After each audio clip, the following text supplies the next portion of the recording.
na ba?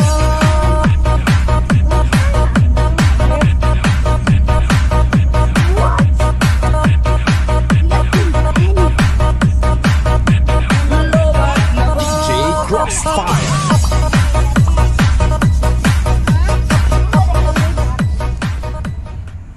Hello guys! Welcome back to my YouTube channel. To this video ay pag-uusapan natin and gusto ko lang ipakita sa inyo kung gaano ako ka-bless akong employer dito sa Jeddah. It's been 3 years na dito ako nag-birthday, pero every birthday ko po ay meron ko talagang surprise na nagaganap or kung hindi man ay prank. But this video ay ipapakita ko sa inyo yung 3 years ko dito sa employer ko na nag-birthday ko.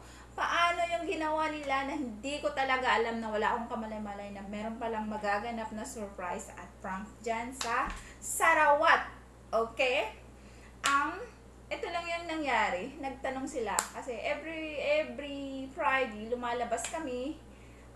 That's for day off. So nagtanong sila kung saan ko ba daw gustong pumunta. So, nagsabi ako na, kasi nagtatanong naman sila guys kung ano ba daw yung gusto kong kainin pag Friday kasi mayroon kaming freedom kung ano yung gusto namin kainin pag Friday. So, nagtanong sila sa akin. Sabi nila kung ano daw yung gusto kong pagkain. So, noon ko pa talaga gusto kong kumain ng Filipino food kasi 3 years.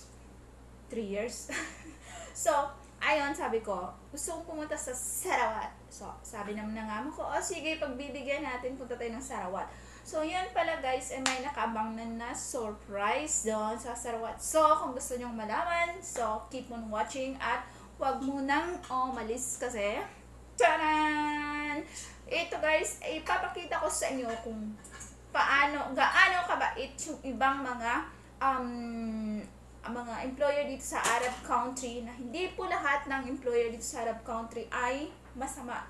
Parang tayo lang din yan. Parang Pilipinas lang din. Na hindi po lahat ng Pilipino ay mabait. Kasi po, guys, yung kamay po natin hindi po pantay yan. Kaya lahat po ng tao ay hindi pantay. Lahat po ng tao ay merong masama, merong mabait. Char. Ganon.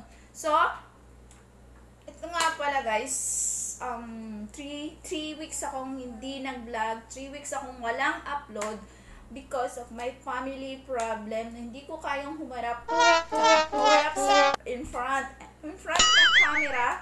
So, and then napabayaan ko din ang aking GC ng collaboration and then yung aking GC ng premiere kasi nga sa family problem hindi ako naging active, kaya din yung GC ko ngayon parang tulog na din dahil sa tulog nga din kasi may ako guys, may pinagdadaanan ako ngayon, family problem, grabe.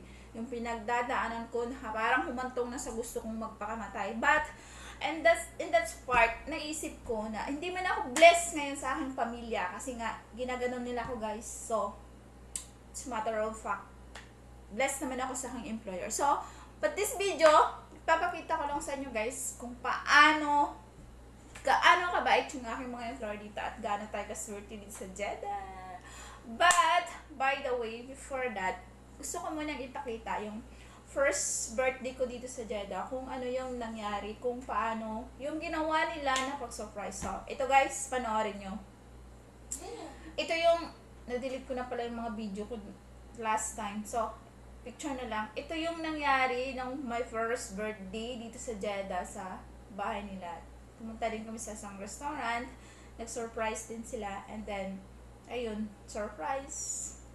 Walang, kasi, yung amo ko na lalaki, tsaka yung babae, mahilig talaga yan sila. Nagugulat ka na lang, papatawag ka, yun na pala, surprise na pala. And that my second birthday here in Jeddah, yun yung time na sinurprise nila ako, and then nakasupport sila sa aking YouTube channel. And, it's grabe, sobrang pasasalamat dahil hindi po tayo pinabayaan ni Lord. Binigyan po tayo ng mabuti at mabait na employer na sana ay magpatuloy hanggang sa dulo ng walang hanggan. Charot. Wala nang forever, ika nga, diba? So, by the way, nung nasa kalungkutan nga pala ako guys, pinumport po ako ng alaga ko, yung 9 years old. Sobrang close po kami noon.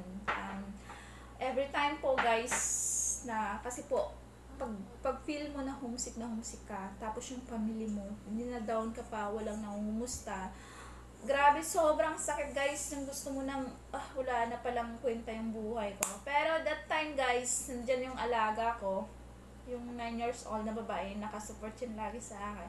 Pag nakikita niya guys na tumutulo na yung luha ko guys, hindi ko mapigilan, bigla na lang yung tutulo. Tapos yun, at that time, nung tumulo na yung luha ko, siya yung nag-ano sa akin, hinahag niya ako. Tapos sabi niya, huwag ka na lang umuwi sa inyo, ako yung pamilya mo. Ayan mo, pag lumaki ako, hindi ako mag-aasawa. Gusto ko, kasama kita ko kung anong kita dito sa aking mama. Tsaka, dadalhin kita. Ita-tour kita, punta tayo ng Korea, Japan, America, saan ba? Gustong-gusto niya guys yung mga Asian country. Ayaw niya yung dito sa Middle East. Yan yung alaga ko. So, ayun lang guys. And then, I show you my second year here birthday.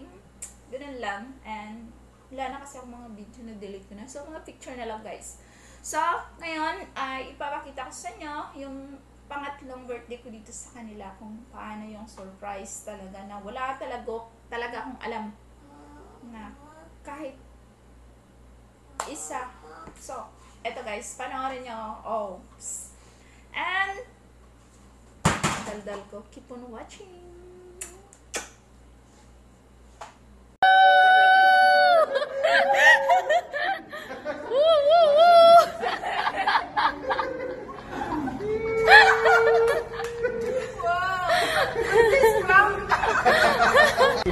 It one.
Happy birthday, Annalie! Happy birthday! Thank you. Thank you. يلا لبسيها. Yeah.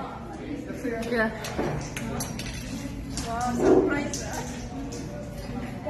Happy birthday, Annalie! Thank you.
I will climb, I will soar.